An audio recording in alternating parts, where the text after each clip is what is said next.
kita hampir saja lupa dengan nikmat tersebut. Salah satu nikmat yang Allah Subhanahu wa taala berikan, Allah lebihkan kepada kita dibandingkan dengan saudara kita yang lainnya, yaitu keberkahan dari meminum air yang dimuliakan oleh Allah Subhanahu wa taala yang kita kenal dengan air Zam-Zam. Sebelum kita memulai pelajaran kita ini, ikhwatul Islam, ketahuilah Zam-Zam itu adalah air yang barokah. Nabi sendiri yang menyebutkan, Rasulullah SAW menyebutkan Zam-Zam itu adalah barokah. Apa makna barokah? Yaitu barokah itu pasti mendatangkan kebaikan kepada kita bersama. Sehingga dikala kita datang atau dikala kita berada di tanah haram Makkah ataupun Madinah, diusahakan kita semuanya ikhwatul Islam, kalau bisa jangan kita minum kecuali dari air Zam-Zam. Diusahakan Zam-Zam dan air Zam-Zam yang selalu kita minum. Bahkan kami sekarang sudah berapa tahun kami di sini dan alhamdulillah kami senantiasa berusaha untuk kalau selagi bisa maka kita minum air Zam-Zam, karena nanti kita tidak tahu kapan lagi Allah Subhanahu wa taala memberikan kesempatan, dan kesempatan tersebut terasa berharga kalau seandainya kita sudah sampai di daerah kita masing-masing, dikala kita tidak menemukan lagi Zam-Zam seperti yang kita temukan di tanah Makkah dan Madinah. Kita tahu sejarah Zam-Zam, bagaimana Allah menghadiahkan untuk Nabi Ismail dan untuk ibunya Hajar. Kemudian Zam-Zam itu akhirnya tertimbun. Setelah tertimbun lamanya, maka kakeknya Nabi SAW bermimpi untuk menggali sebuah sumur yang disebut dengan Zam-Zam. Kemudian setelah sumur tersebut didapatkan, maka orang-orang Quraisy mereka tidak setuju kalau yang menjaga sumur Zam-Zam tersebut adalah kakek Nabi SAW. Akhirnya mereka memberikan keputusan, mereka meminta pendapat kepada orang-orang yang ada di Syam. Ada seorang dukun yang ada di sana. Mereka ingin menyelesaikan permasalahan kepada dukun tersebut karena belum ada risalah dan Nabi pada saat itu. Kemudian akhirnya terjadilah yang terjadi, yang mana keputusan akhirnya Zam-Zam itu yang bertanggung jawab adalah kakek Nabi SAW. Kemudian sampai kepada keluarga Nabi SAW. Nah, dari situlah Rasulullah SAW menyebutkan beberapa hadis yang sangat mulia.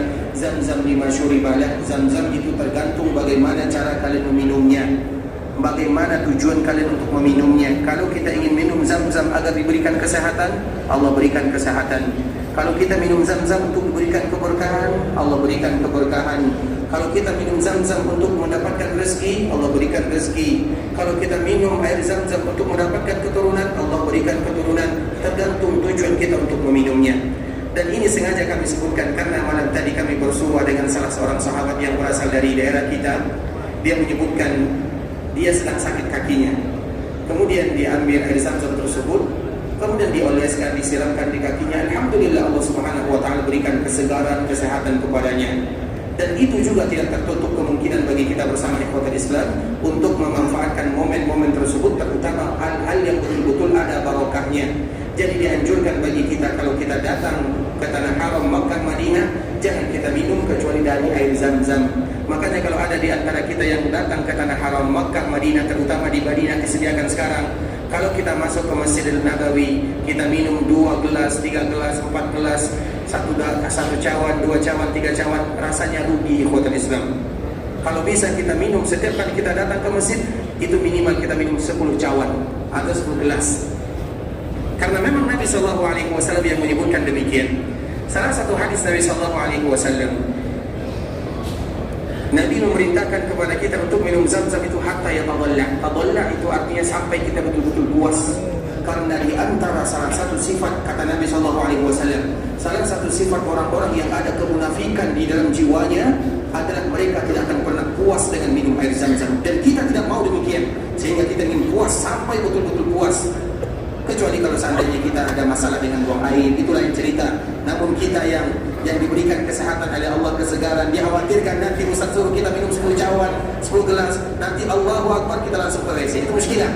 Tapi kalau seandainya Allah berikan kesegaran kepada kita, kesempatan, maka kita minum semaksimal mungkin. Karena memang itu hadis Nabi SAW.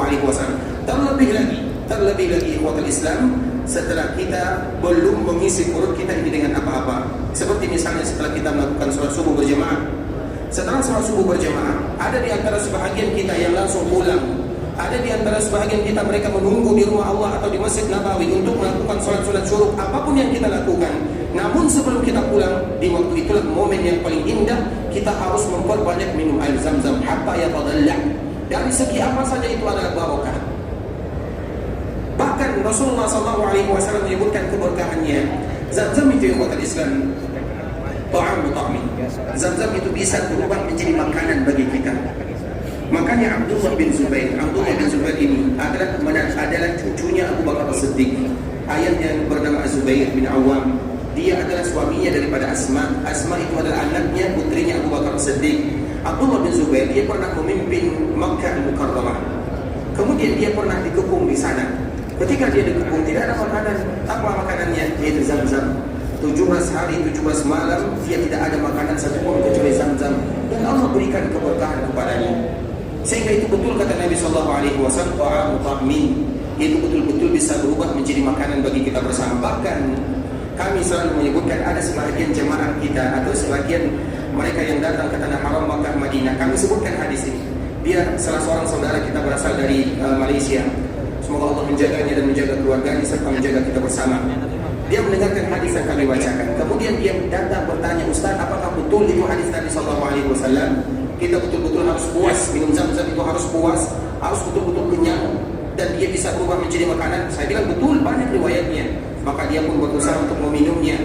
Bahkan sampai dia minum 23 cawan. Bayangkan, 23 gelas. Apa yang terjadi ikhwatal Islam? Dia tidak makan, tidak minum 3 hari lamanya. Saya bayangkan. Dan itu bisa ikhwatal Islam.